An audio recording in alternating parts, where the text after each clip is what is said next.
Today's quote: "The only limit to our realization of tomorrow will be our doubts of today." Franklin D. Roosevelt.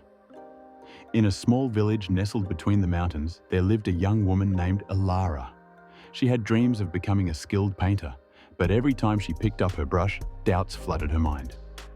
One day, an elderly traveler visited the village and noticed Alara painting in the town square. He approached her and asked, "Why do you hesitate to show your work to others?" Alara sighed and replied, "I worry that people will see my flaws and judge me. What if I'm not as good as I hope to be?"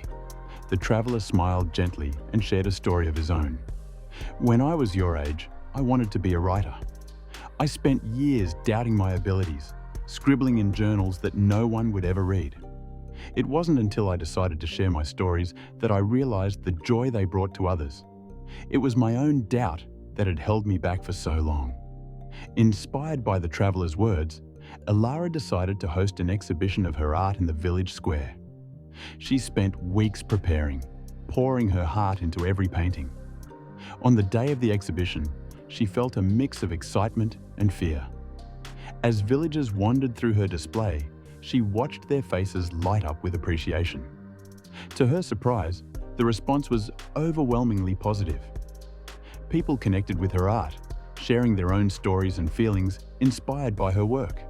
Alara realized that her doubts had been a barrier not just to her own success, but to the joy she could bring to others. From that day on, Alara embraced her passion without fear. She learned that while doubts might linger, they should never dictate her future. With every brushstroke, she painted not just for herself, but for everyone who might find hope and inspiration in her art. Alara's journey reminds us that our doubts can often be the only things standing between us and our dreams. By confronting those doubts, we open ourselves to new possibilities and the chance to inspire others.